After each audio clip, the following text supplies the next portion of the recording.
CNRS. Benoît Trépied, bonjour. Bonjour. Vous êtes anthropologue, chargé de recherche au CNRS, spécialiste de la Nouvelle-Calédonie. On vous doit notamment la coutume kanak dans l'État, perspective coloniale et post-coloniale sur la Nouvelle-Calédonie. C'est coécrit avec Christine Demers et c'est aux éditions de l'Harmattan. Benoît Trépied, je sais bien, nous savons bien que la Nouvelle-Calédonie, c'est la France. Mais enfin, si vous deviez présenter ce lieu à des étudiants, à des personnes qui ne le connaissaient pas bien, que diriez-vous ? Alors, je dirais que la Nouvelle-Calédonie, avant tout, ça a été historiquement une colonie de peuplement. Et c'est sa grande spécificité dans l'histoire de l'Empire français, c'est-à-dire que c'est une terre lointaine du Pacifique que la France a conquis, non seulement pour exploiter les ressources, mais aussi pour créer une nouvelle société locale, avec des vagues de migrants venus de la métropole essentiellement, sur le modèle, disons, de l'Australie, de la Nouvelle-Zélande voisine ou encore de l'Amérique du Nord. Et donc, ça a amené une situation très complexe où, à côté d'un peuple colonisé autochtone qui s'auto-identifie comme peuple kanak, il y a eu plusieurs vagues de migrants successifs, des bagnards, des colons, des coulis asiatiques, des travailleurs océaniens, etc. Et pendant longtemps, ces deux groupes, disons, le peuple autochtone et puis tous les autres, entre guillemets, se sont un peu regardés en chien de faïence puisque la société était très ségrégée. Cette tension coloniale n'a pas disparu après l'abolition de la colonie statutaire en 1946 et a abouti finalement à un face-à-face mortifère dans les années 80. Et c'est à partir de 1988, avec les accords de Matignon signés par Michel Rocard, Jean-Marie Tjipaou et Jacques Lafleur, qu'il y a eu une dynamique de réconciliation et de décolonisation inclusive sous une nouvelle forme qui a été prolongée et même dépassée par l'accord de Nouméa. Décolonisation inclusive ? Alors, le pari de l'accord de Nouméa, ça a été de dire que pour construire la décolonisation progressive de la Calédonie, on va bâtir une citoyenneté de la Nouvelle-Calédonie réunissant le peuple autochtone kanak et les autres communautés implantées de longue date dans ce que l'accord de Nouméa a appelé un destin commun, un projet, disons, d'unification sociale et politique, et il y en a beaucoup qui parlent de construction d'un peuple calédonien.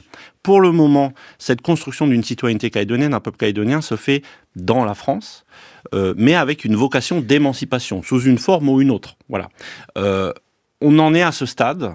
Mais l'accord ayant été terminé, désormais, les discussions patinent et on est en train de faire une marche arrière complètement ahurissante. Benoît Trépied, vous qui êtes anthropologue, cette crise était-elle prévisible ?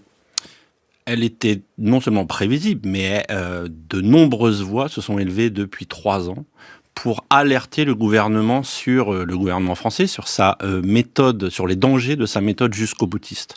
Ça, c'est finalement le véritable virage politique s'est enclenché après le 2e référendum, lorsqu'il a fallu organiser le 3e référendum sur l'autodétermination prévu par Nouméa, et que l'État a décidé de le maintenir coûte que coûte fin 2021, malgré la demande unanime de report des indépendantistes kanaks en raison des morts liées au Covid. L'État et donc les indépendantistes demandaient un report de 6 à 9 mois, grosso modo. Ça a été refusé par l'État. Et depuis, finalement, la confiance a été rompue parce que l'État a clairement affiché sa préférence pour le camp dit loyaliste. Et ce n'est finalement que la continuité de cette nouvelle stratégie au sommet de l'État, qui s'est jouée sur une nouvelle étape avec la question du corps électoral, qui a été passée de force malgré les demandes indépendantistes de faire une pause et de retirer ce texte afin de discuter et de ne parler du dégel du corps électoral, puisque c'est ça l'enjeu, que dans le cadre d'un accord global, ce qui a été refusé par l'État français. Stéphane Robert, vous qui suivez pour la rédaction de France Culture à la fois la politique et la Nouvelle-Calédonie, pour justement ces générations de politiques depuis Michel Rocard par exemple, eh bien la Nouvelle-Calédonie a constitué un problème, a constitué une question à résoudre. Comment les choses se sont-elles déroulées ? Depuis 1988 et Rocard, il y a un processus, ce qu'a expliqué Benoît Trépied, qui a été mis en place, qui a permis d'apaiser les choses. On a eu 30 ans de paix, quand même, en Nouvelle-Calédonie, jusqu'à ces référendums qui ont été organisés, les 3 référendums 2018, 2020, 2021.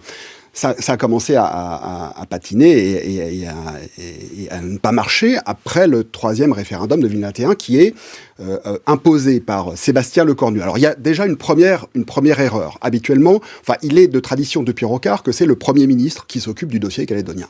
Là, on a délégué au ministre de l'Outre-mer, c'était Sébastien Lecornu, qui a maintenu ce référendum contre la demande et l'avis de la population kanak.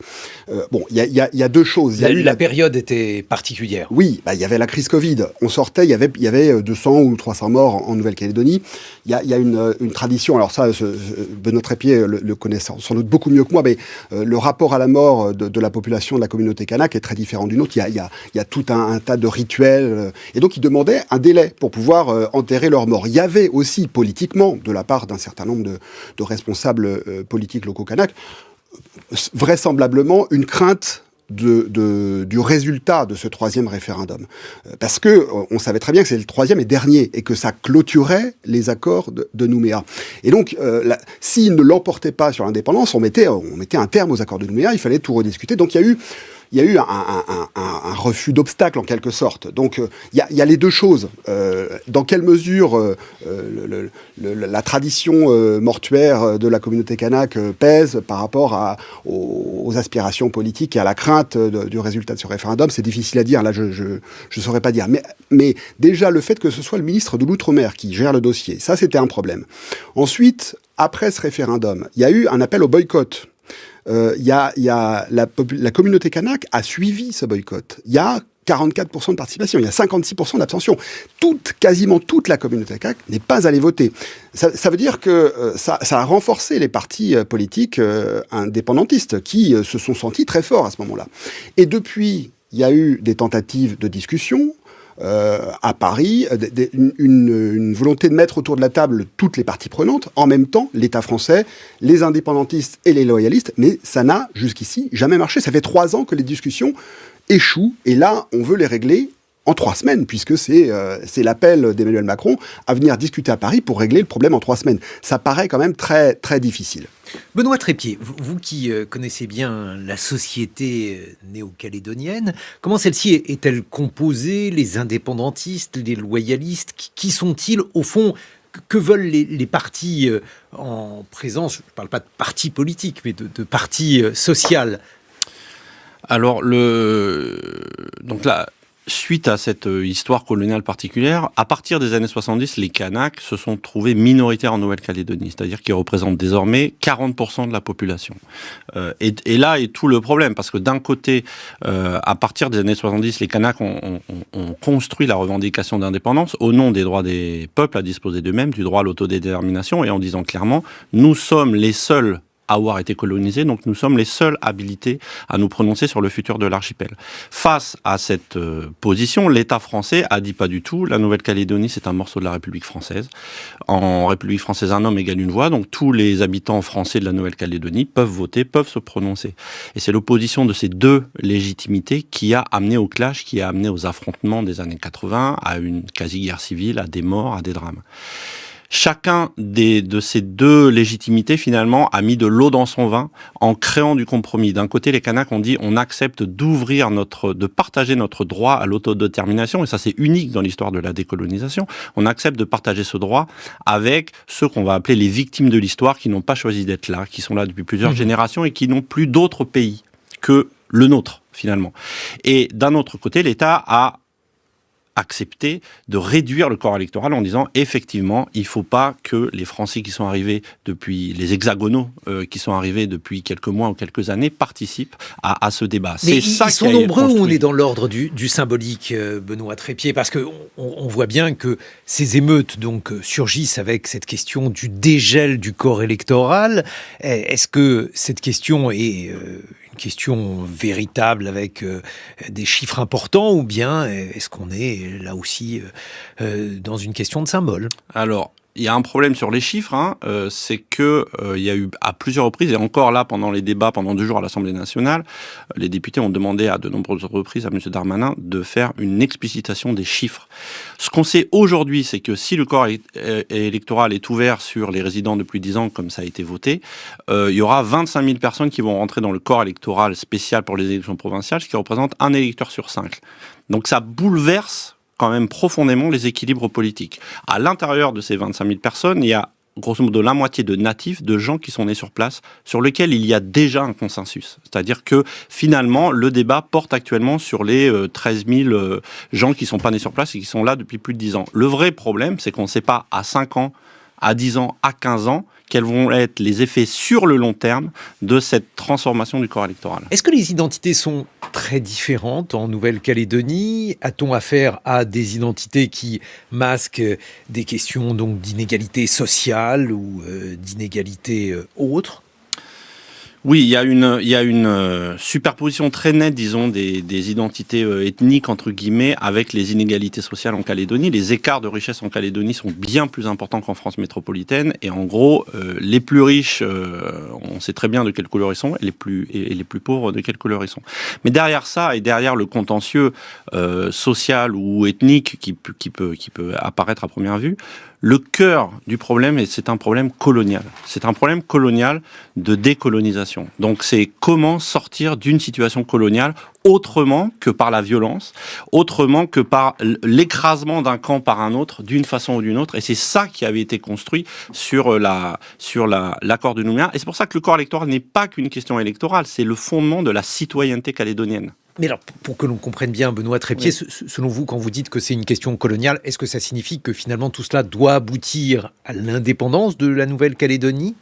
Non, ça doit aboutir à la décolonisation de la Nouvelle-Calédonie, mais la décolonisation ne se pense pas uniquement en termes d'indépendance. Même l'ONU le reconnaît. D'ailleurs, je rappelle au passage que la Nouvelle-Calédonie est encore inscrite sur la liste des pays à décoloniser de l'ONU, malgré l'achèvement de l'accord de Nouméa.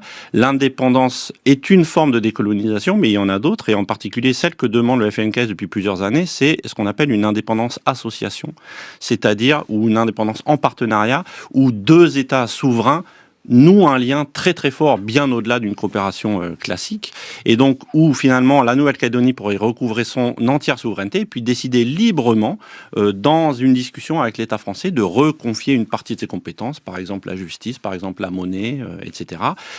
Et ça, finalement, c'est une perspective qui n'a pas été explorée par le gouvernement français, alors même qu'elle devient finalement une des seules voies qui permet de concilier les différentes positions et aux personnes de vivre ensemble, parce que les Kanaks n'abandonneront jamais l'idée d'indépendance, donc il faut trouver un compromis. Benoît Trépied, vous êtes anthropologue. On vous doit notamment la coutume kanak dans l'État aux éditions de l'Harmattan. On vous retrouve avec mon camarade Stéphane Robert de la rédaction de France Culture. Et nous entendrons 2 politiques de Nouvelle-Calédonie, Philippe Gomès du parti Calédonie Ensemble contre l'indépendance et Roch Vamitan, président du Congrès de Nouvelle-Calédonie et membre du parti indépendantiste qui fait partie du FLNKS. 7h56 sur France Culture. 6h30, 9h, les matins de France Culture. Guillaume Erner. Pour évoquer cette situation en Nouvelle-Calédonie, loin de se calmer, nous sommes avec mon camarade Stéphane Robert de la rédaction, Benoît Trépied, anthropologue, au moins un mort, des scènes d'émeutes. Benoît Trépied, il y a beaucoup d'armes en Nouvelle-Calédonie. Oui, c'est un territoire qui est extrêmement armé. Ça a été souligné encore hier à l'Assemblée nationale lors des débats, ce qui contribue encore plus à dramatiser la situation et à imposer une exigence de desserrer l'étau, comme il vient d'être dit, ce que le vote d'hier est absolument contraire à ça, puisque finalement ça serre encore plus l'étau. Pourquoi ces armes ? Alors, il y a une longue histoire. D'abord, il y a énormément de chasse en Nouvelle-Calédonie. C'est une pratique, je dirais, presque culturelle et partagée par énormément de gens. Par ailleurs, il y a le passé colonial et en particulier les violences des années 80 sont restées des choses très prégnantes en Calédonie qui se traduisent notamment par ce point-là. Ce qui exige, une fois de plus, une politique extrêmement prudente de compromis, pour éteindre le feu. Ça a été dit par tous les élus de tous bords. En fait, depuis 40 ans, les élus indépendantistes et loyalistes travaillent à éteindre le feu. C'est ce qu'a dit Roch Wamithang il y a pas longtemps au Congrès de la Nouvelle-Calédonie.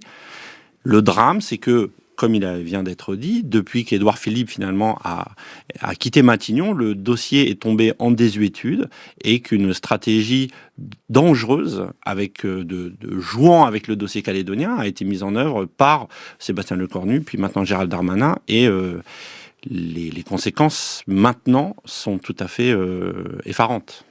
Nous sommes en ligne avec Philippe Gomez. Bonjour Philippe Gomez. Bonjour. Vous êtes cofondateur du parti Calédonie Ensemble contre l'indépendance et membre du Congrès.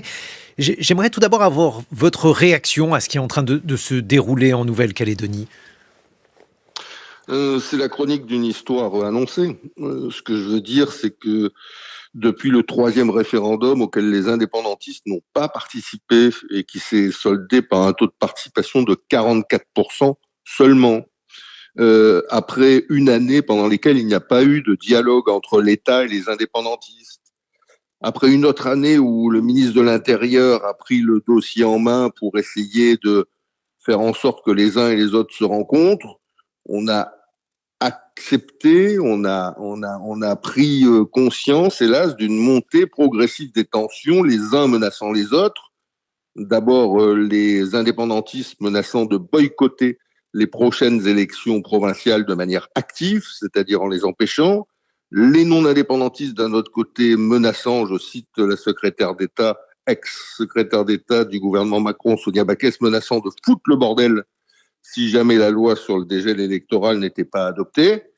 Et bien, tout ça a abouti à la situation d'insurrection qu'on connaît aujourd'hui, d'autant plus que le gouvernement a laissé le dialogue en jachère depuis 5 mois. Il n'y a plus aucun dialogue, plus aucune rencontre, plus aucun échange. Et laisser le dialogue en jachère dans un pays comme le nôtre, c'est extrêmement dangereux. Stéphane Robert. Philippe Gomez, pourquoi est-ce qu'on arrive, depuis 2021, on n'arrive pas à mettre autour de la table tout le monde pour discuter? Pour quelle raison? D'abord, il faut un interlocuteur au niveau de l'État qui ait le profil requis pour mener ce travail. Ça peut pas être n'importe qui.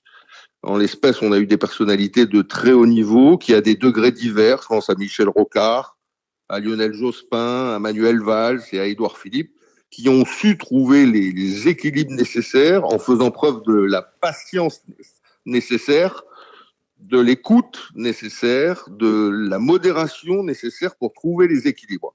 Là, en l'espèce, on n'est plus dans cette dynamique depuis 2 ans parce que la personnalité de Gérald Darmanin est peut-être adaptée sur un certain nombre de dossiers, mais sur un dossier calédonien où parfois il faut savoir donner du temps au temps, elle a visiblement pas été à la hauteur des enjeux. Benoît Trépied, une réaction à ce que vient de dire Philippe Gomez. Oui, non, je pense que le constat de M. Gomez est très lucide sur ces enjeux. Ce qu'il faut ne pas perdre de vue, c'est que finalement, le moment où la confiance a été rompue entre l'État et les indépendantistes, c'est-à-dire 2 des 3 partenaires historiques, c'est au moment du 3e référendum. Et de fin 2021, qui a été maintenu en dépit de la demande unanime de report. Et c'est à partir de là qu'effectivement, tout s'est délité. Si le référendum avait eu lieu 9 mois plus tard, et que tout le monde avait appelé à voter comme ça avait été le cas au 1er et 2e référendum, le scrutin aurait été doté d'une légitimité incontestable. Donc en fait, c'est véritablement ce moment de basculement qui correspond, peut-être pas par hasard, au moment où Édouard Philippe a quitté Matignon, que la situation s'est délitée et a abouti à une telle situation aujourd'hui. Si je comprends bien la situation sur place, Philippe Gomez, ces émeutes sont le fait de jeunes gens, donc très jeunes, parfois. Et qu'est-ce qui pourrait être fait pour que leur colère retombe ? Alors, d'abord, on n'est plus avec le FLNKS, c'est-à-dire les indépendantistes qui sont composés de dirigeants souvent anciens, n'est plus aujourd'hui aux manettes. Ce qui est aux manettes, c'est le CCAT, qui est le comité de coordination des actions de terrain, qui est la branche la plus radicale des indépendantistes. Ensuite, on a désormais des jeunes dont 50% sont au moins mineurs et qui commencent à échapper à leur créature. Ah oui. Et donc, en réalité, aujourd'hui, même s'il y a eu des appels au calme lancés par les principaux dirigeants indépendantistes, beaucoup d'entre eux ne les écoutent pas, sinon la majorité d'entre eux ne les écoutent pas. Et le pillage des magasins, les incendies continuent à se développer de manière extrêmement puissante. Il n'y a pas un quartier dans l'agglomération où il n'y a pas un barrage qui est soit tenu par des milices d'autodéfense, des gens du quartier, souvent armés, soit tenu par des indépendantistes, des jeunes gens qui sont aussi armés. Je rappelle qu'en Nouvelle-Calédonie, il y a 100 000 armes en circulation sur 270 000 habitants. On est plus armé, on est quasiment aussi armé que les États-Unis. Stéphane Robert. Philippe Gomes, vous avez connu les événements. Vous êtes entré en politique en 1984, et donc vous étiez dans l'équipe de Jacques Lafleur. Vous avez donc connu vous avez vécu même ce qui s'est passé là-bas à ce moment-là. On fait beaucoup le parallèle avec ce qui s'est passé avec ce qu'on appelle les événements là-bas de 84 à 88. Dans quelle mesure est-ce qu'on peut faire un parallèle avec ce qui s'est passé il y a 36 ans ? Le scénario est exactement le même. C'est comme si on remettait au goût du jour une vieille série. La seule différence, c'est qu'à l'époque, la majorité des Kanaks vivaient en brousse, 85% de la population, et 15% vivaient dans la ville. Alors qu'aujourd'hui, on a 50% des Kanaks qui vivent dans la ville, ce qui explique qu'on se trouve face à des émeutes urbaines et non plus à des barrages et à des fermes brûlées en brousse.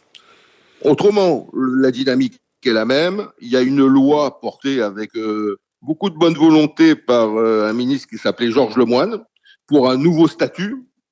Les indépendantistes demandaient un gel du corps électoral. Il ne leur a pas été accordé par Georges Lemoine. Pour le coup, l'Assemblée nationale et le Sénat ont voté comme si de rien n'était le texte en question. Les indépendantistes ont dit attention, on va boycotter activement les élections. Les élections sont quand même tenues, elles ont été boycottées, les urnes ont été fracassées, les fermes ont été brûlées.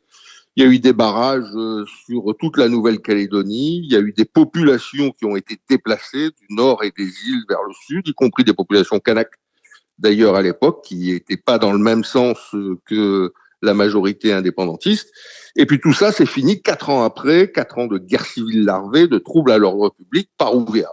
Donc, on est exactement dans la même dynamique. Ce qu'il faut comprendre, c'est que pour les indépendantistes, le corps électoral, c'est la mère des batailles. C'est la mère des batailles depuis l'origine.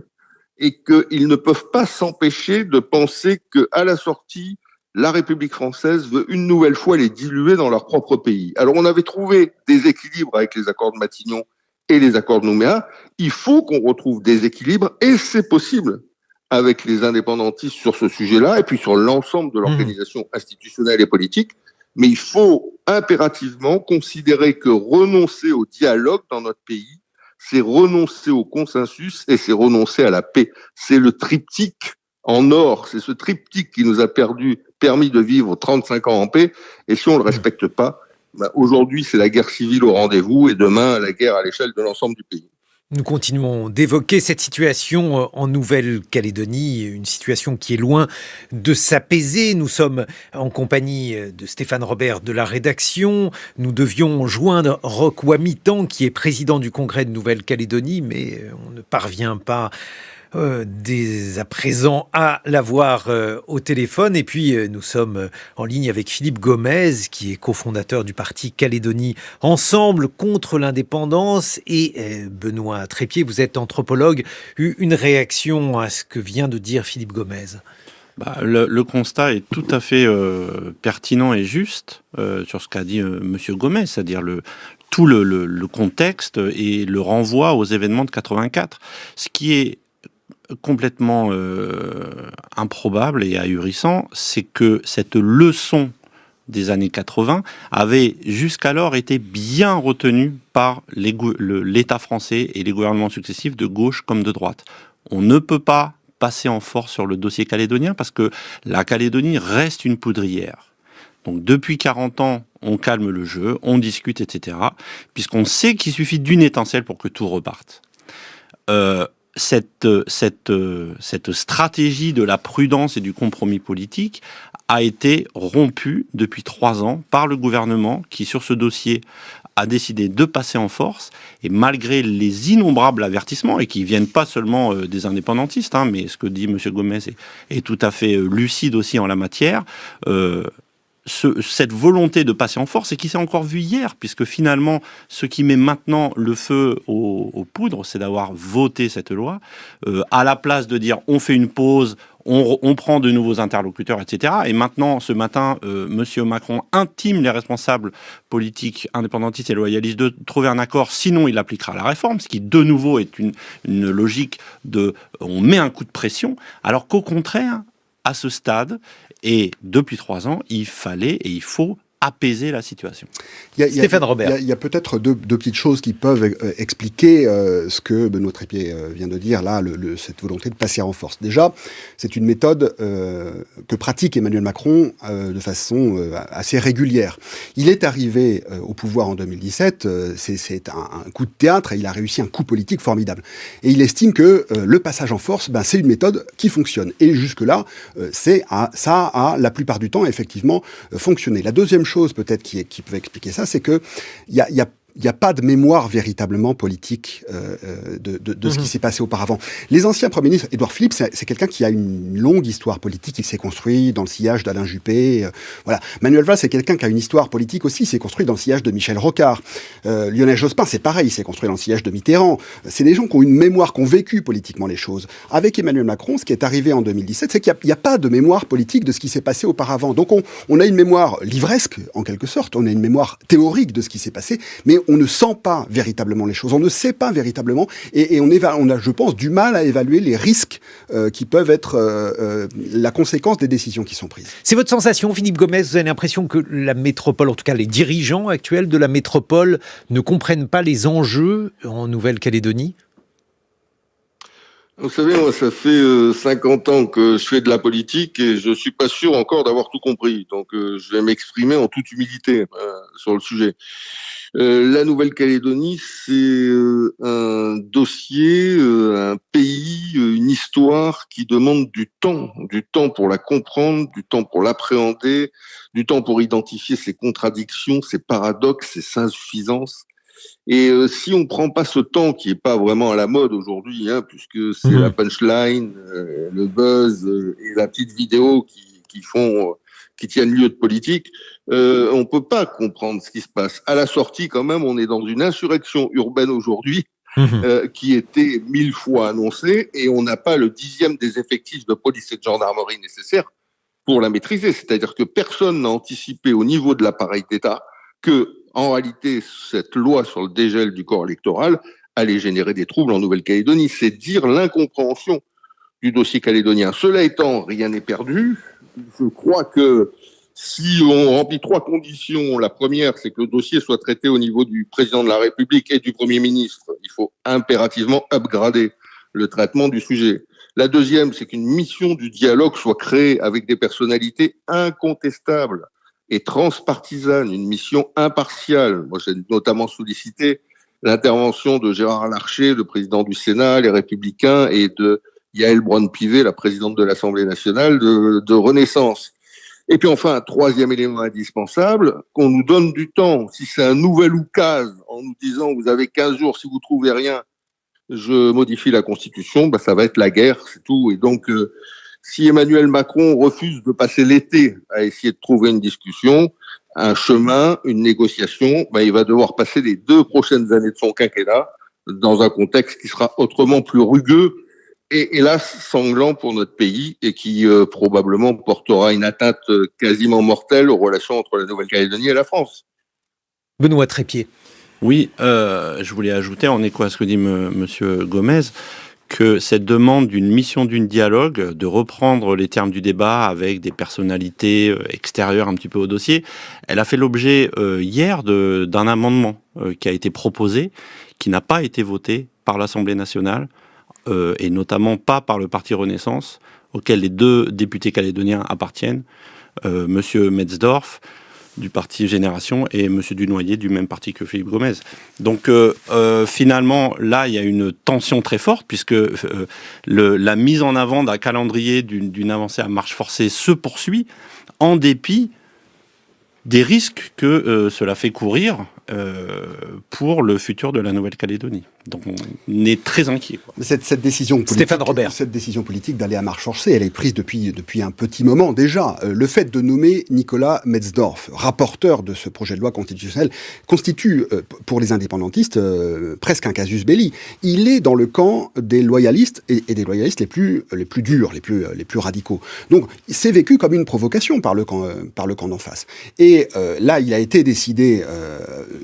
Il y a beaucoup de députés Renaissance qui connaissent pas bien le dossier calédonien. Il n'est pas bien connu le dossier calédonien en France, hein, donc il y a beaucoup de députés qui suivent un petit peu ce qu'on leur dit. Il a été décidé de voter conforme le texte à la version votée par le Sénat, afin qu'on aille le plus vite possible vers le Congrès.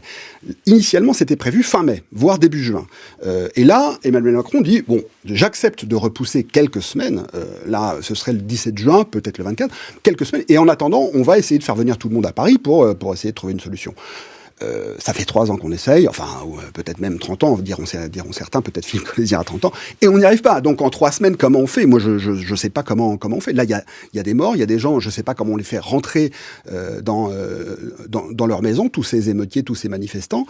Ça va, véritablement, il y a un risque très très important de ce que disait Philippe Gomès à l'instant, de guerre civile. Philippe Gomez. Non, moi c'est Benoît Trépied.